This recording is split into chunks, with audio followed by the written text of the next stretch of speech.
Good morning, everyone, and welcome to Rosslyn Hill Chapel, a spiritual home for open minds. I'm very glad to see you here this morning.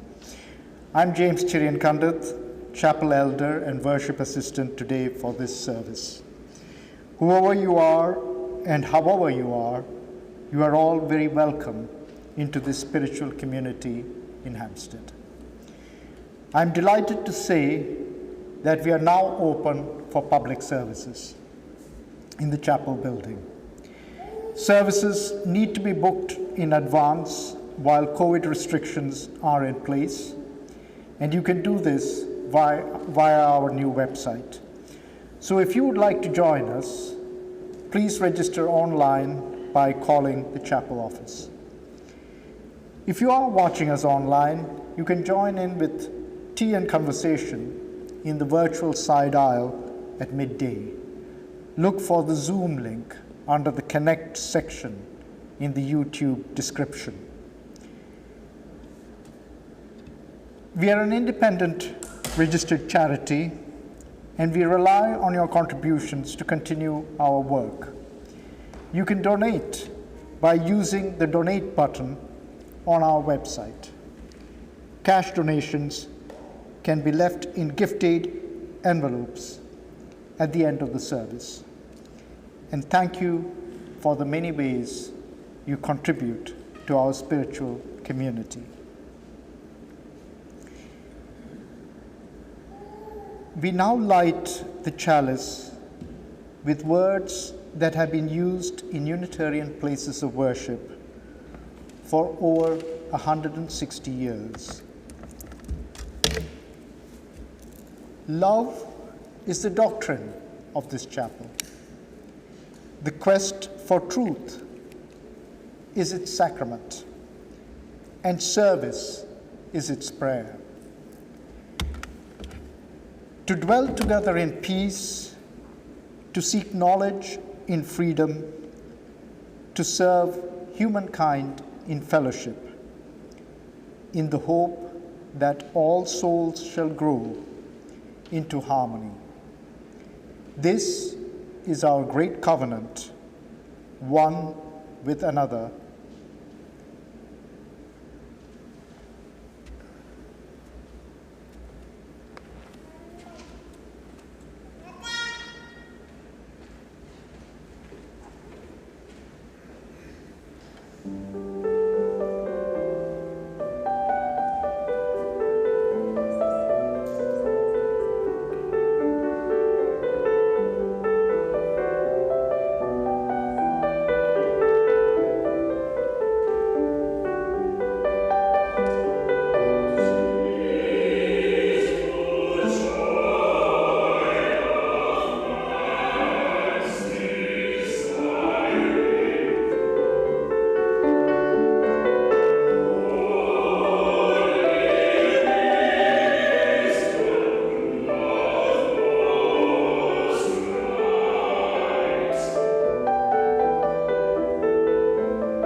Good morning, everyone, and isn't it wonderful to have the Rosslyn Hill Singers performing for us once again in our beautiful chapel.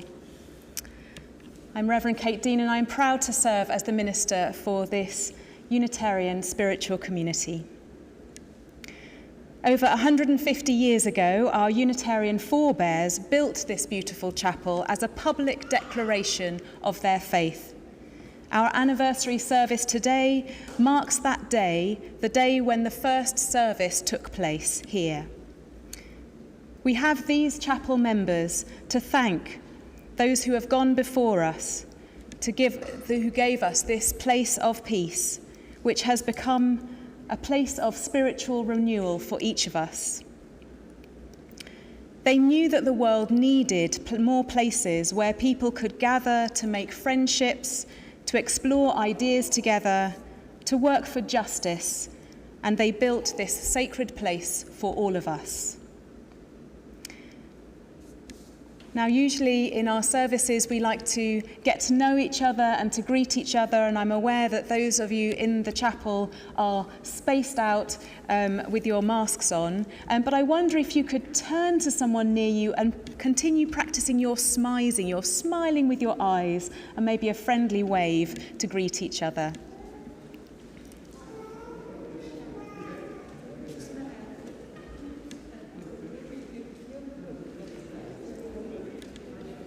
Thank you, everyone. Lovely smiling and waving going on there.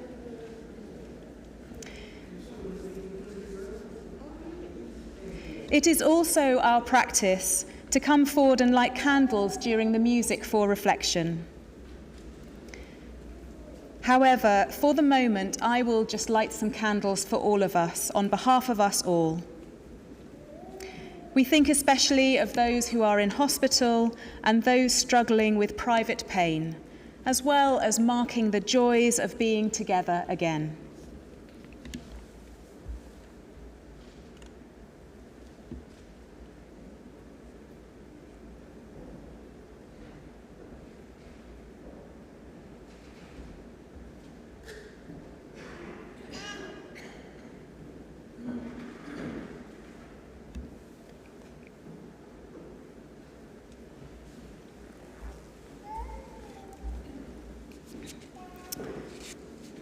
When I first became minister and conducted my first anniversary service, I composed a song. Some of you may remember it, and I'm not going to sing it for you now, but I do have the lyrics because it tells the story of how this chapel was built.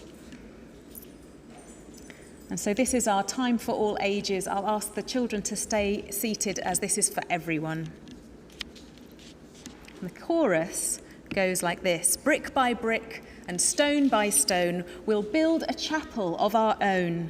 And the neighbours may gawp, the authorities groan, we're building on Rosslyn Hill. The Honeywoods barn overflowed with Unitarians. They looked for land, but were banned as dissenter humanitarians. Things were pretty awful for the members back then, even though they were tolerated by parliamentarians. In 1858, they opened a bank account in their own name. But this here plot of land would be up for sale in a few days. A cry from the pulpit rang out, for subscriptions rang out, and with the promise of funds, they were able to pay. There were incidents and arguments. Then the idea finally stuck. But each time they raised funds, the price went up. Finally, through various means, a plan was agreed. Some land for the manse, a generous loan, and a deal was struck. A more beautiful chapel you never did see, filled with artists and thinkers from beam to beam. Walls of Kentish ragstone and a roof of slate, a home for a community who were free to believe. Fast forward to the 60s and a spirit of liberation. Out went all the wooden pews, part of interior renovations. The cross on the spire, a symbol of Christian heritage, but the gilded cockerel, weather vane, regilded in the 1990s, remains a symbol of wisdom drawn from all directions. Brick by brick and stone by stone, we'll build a chapel of our own, and the neighbours may gawp, the authorities groan. We are building, aren't we, Sophia? We're building on Rosslyn Hill.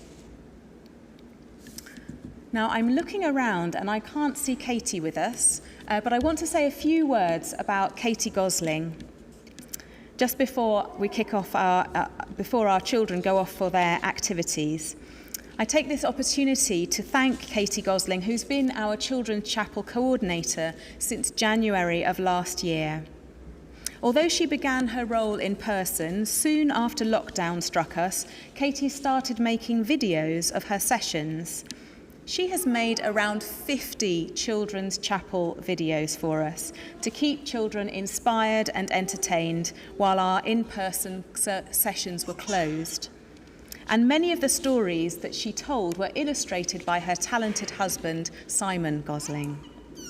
Katie became a chapel member last year, and although she will continue to be a member, after going through so much, giving so much to the Children's Chapel, she's now taking a step back from the role, and we are so grateful for all that she has done. We wanted to present her with some flowers. We will get those to her, and a card, and there are messages in the card from our parents and from the Unitarian Youth Coordinators Network, who also really appreciated her input. So thank you so much to Katie, and we look forward to seeing her in the future. We're not allowed to sing, but we are going to listen to our usual music as the children leave for their activities. Thanks, children.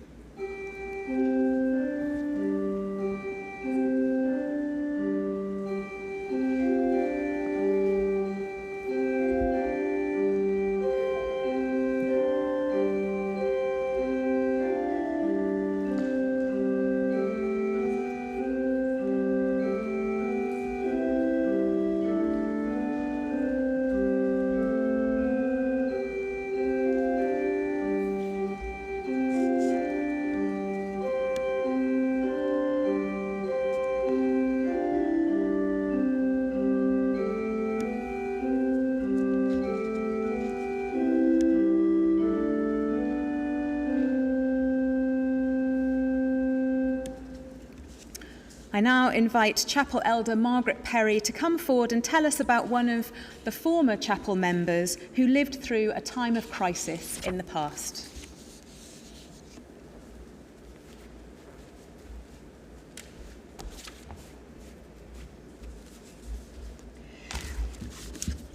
I'm inspired by the story of Lady Seaton.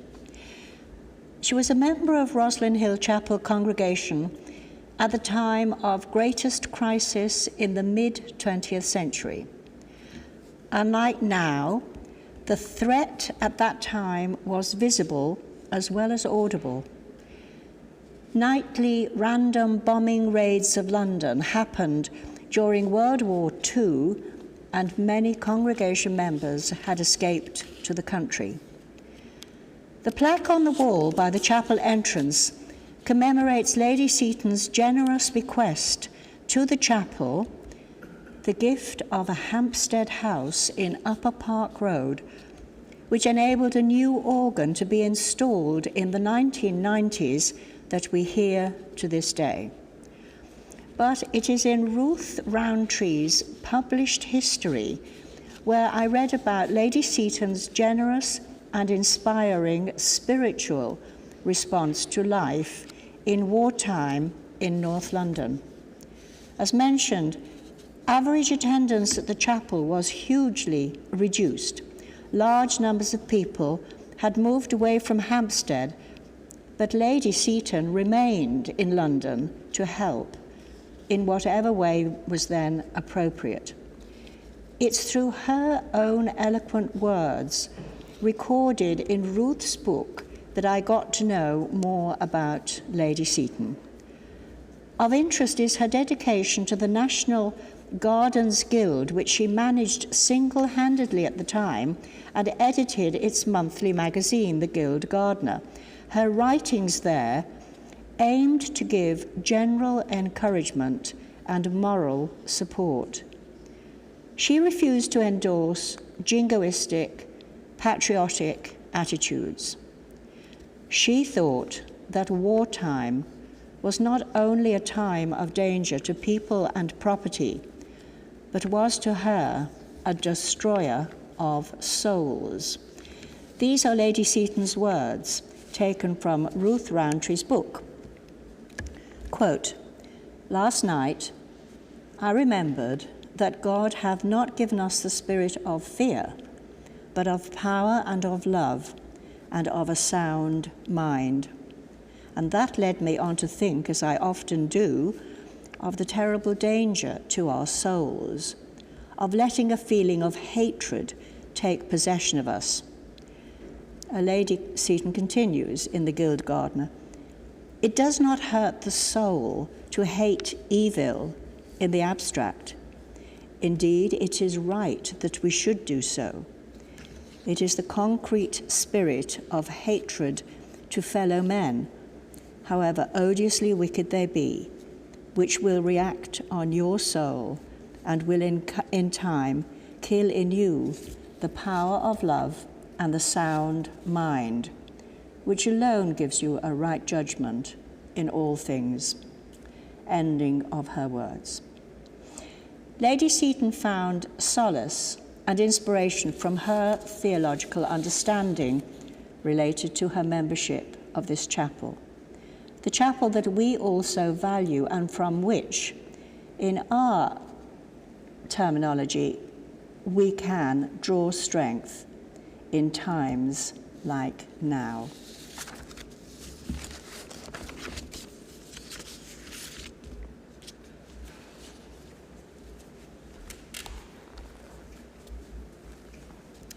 Thank you so much, Margaret.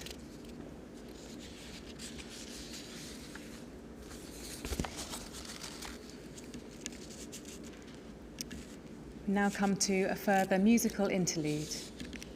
A musical interlude, the hymn.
return in person to Sunday services again. Thanks. Hear, hear.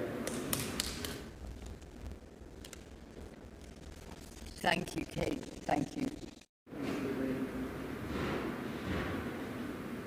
Alison says, anniversaries are an opportunity to mark collectively the events and history that have affected us all. They are celebrations and jubilees with bunting, pageants and festivals. They are also solemn occasions, reminders and remembrances of the past, which is not always pleasant. Anniversaries provide a way to mark the times we are living through and keep track of progress through our own lives and through the life of our chapel. The chapel forms an anchor in time for many, a weekly pause to step off the treadmill and catch our breath. For others, it provides a sanctuary space, a place where discussion and differences are allowed, opinions debated, and diversity celebrated, or a place to sit quietly with our own thoughts. The chapel has endured through world events, including religious persecution, many protests, abolition of slavery in our economic partner, the USA, women's suffrage, economic booms and busts, terrorist attacks, 2 world wars, and not one, but 2 global pandemics. We appreciate the tapestry of beliefs that strengthen our neighborhoods and cities and find spiritual solace and healing through companionship, poetry, art, music, and nature in our beautiful buildings and grounds. We've all been through a lot over the past year or so. Sometimes it feels like decades since we were together, and sometimes only yesterday. Time has become elastic with this pandemic. I want to take this opportunity to thank all those who have helped us to keep the show on the road through their financial support, volunteering hours, and general good-heartedness. In particular, I thank our minister and staff of the chapel office, our music and choir directors, and fellow members of the chapel's board for their support. Although I can't be with you to celebrate today, I am looking forward to returning very much and hope to see you all at a future service.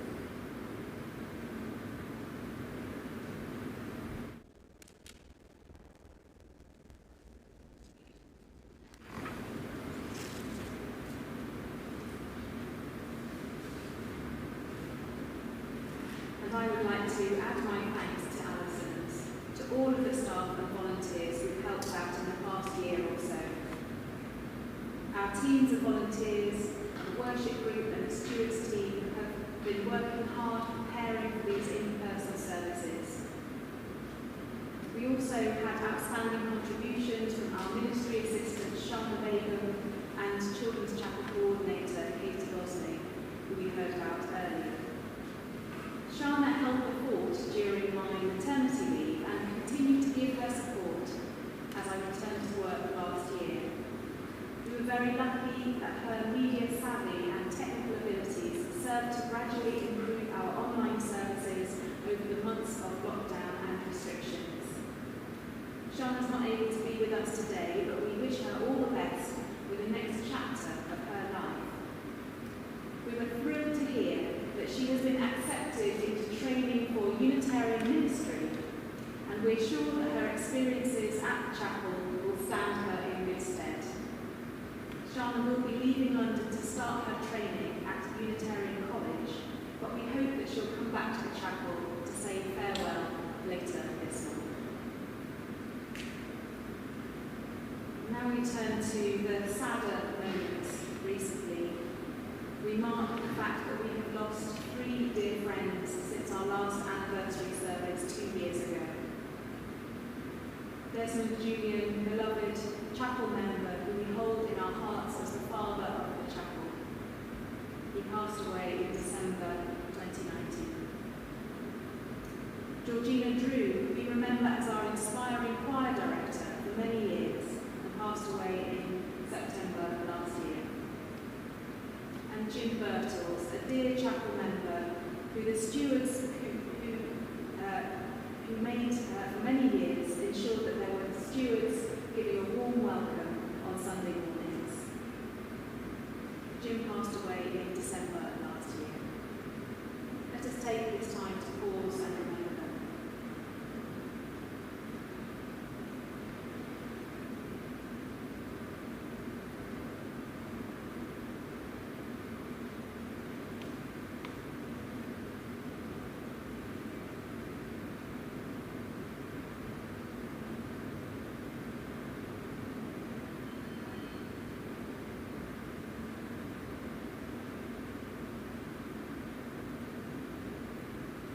Now gather in prayer and meditation.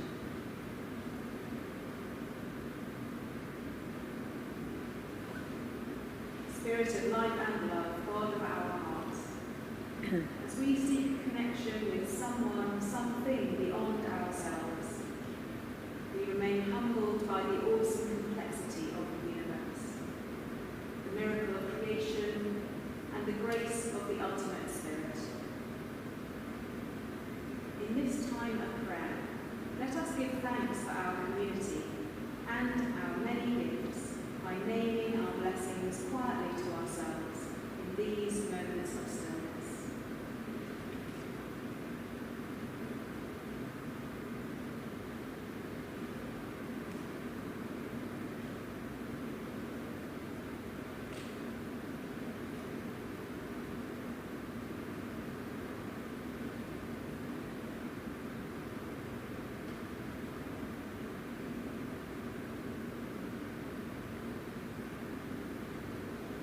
Recognizing our woes and faults, let us sit quietly with those parts of ourselves which cause us discomfort, with a spirit of gentle understanding and forgiveness.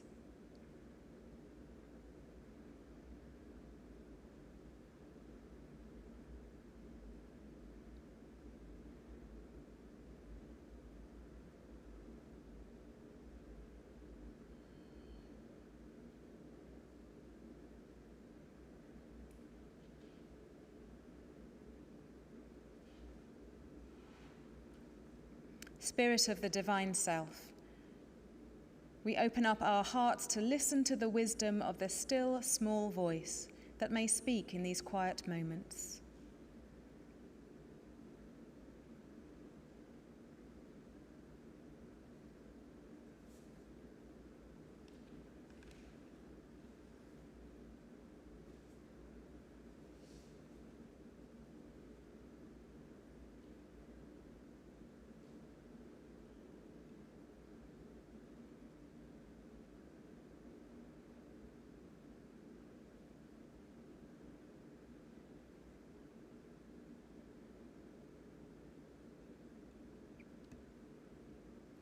God of our hearts, let this small act of worship send a ripple of loving kindness from this place to our loved ones, our acquaintances, and the wider world.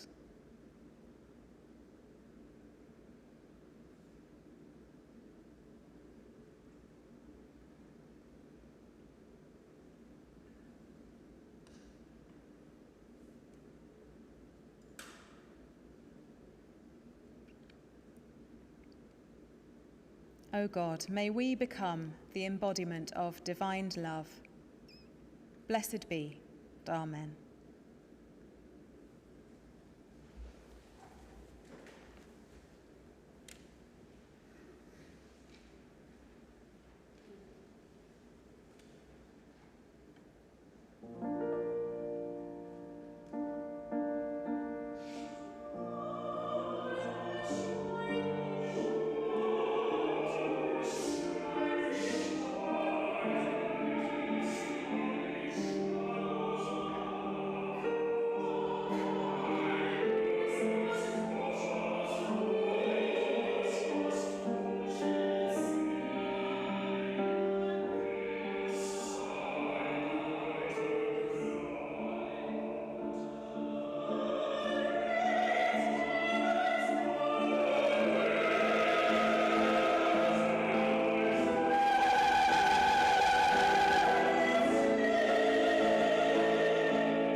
And now we look to the future. We're looking forward to returning to some evening gatherings in July with our 30 minutes mindfulness sessions at 6 p.m, which will begin in July. We will trial these for the month. And hopefully we will be back having our evening gatherings, our usual Sunday evening gatherings at 7 p.m. in the autumn.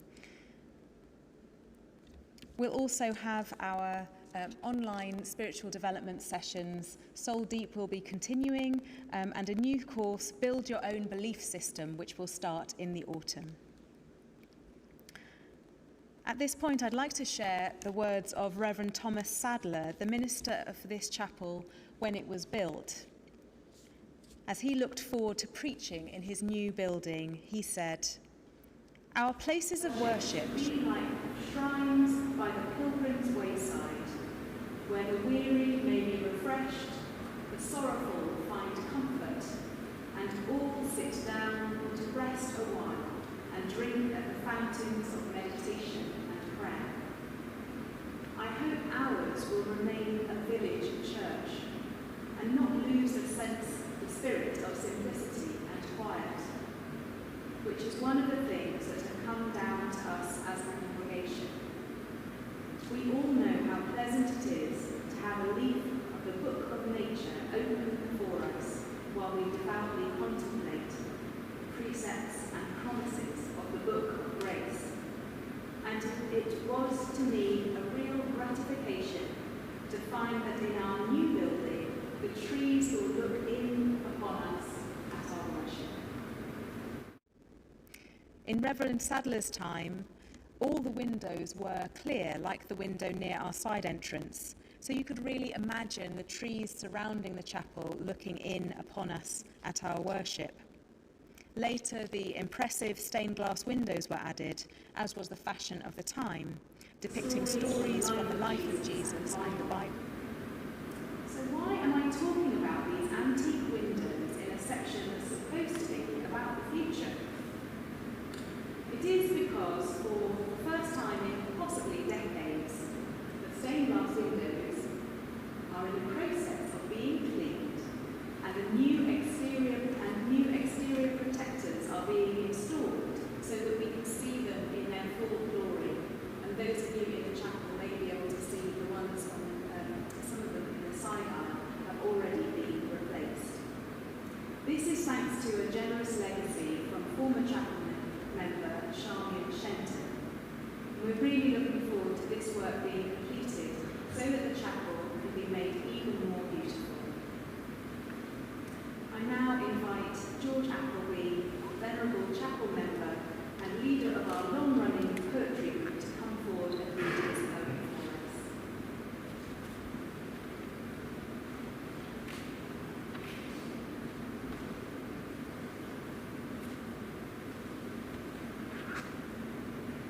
I trust everyone can hear me. Good. Okay, I forgot to try to produce poem each every month. And this month, near the end of May, I was thinking how much I wanted to come back here. And so I wrote a poem about the various images in my head. And it should read in order, so it's homecoming. Don't know why that my computer put a space in, but there it is. Homecoming images. Went back beneath that all-inclusive roof. I'm jolly glad to breathe the atmosphere. It's blended daylight with the painted glass, the pulpit, and the dark wood furniture. Be glad to hear the prelude grace the walls, to scan the hymn book, read the service sheet, to hear the choir sing, for there and for our delight. I have my voice try out old tunes once more, to muse on what the sermon has to say, to meditate and give fresh thanks for life, donate to charity and chapel costs, share in being blessed with all in mind, and then enjoy some tea and friendly talk with all such varied and good-natured folk.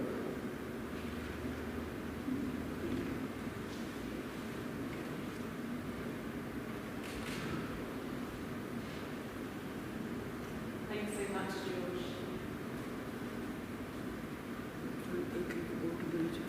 Before we conclude, just a reminder for those of you watching at home to please join our virtual sideline at midday using the link in the YouTube description. I conclude with William Ellery Channing's inspiring words. In truth, the soul is always bursting its limits. It thirsts continually for wider knowledge. It rushes forward to untried happiness. It has deep wants, which nothing limited can appease. Its true element and end is an Unabounded good. So let us go and do some good in the world as we are filled with the spirit of life and love. Blessed be. Amen.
Thank you to our wonderful choir.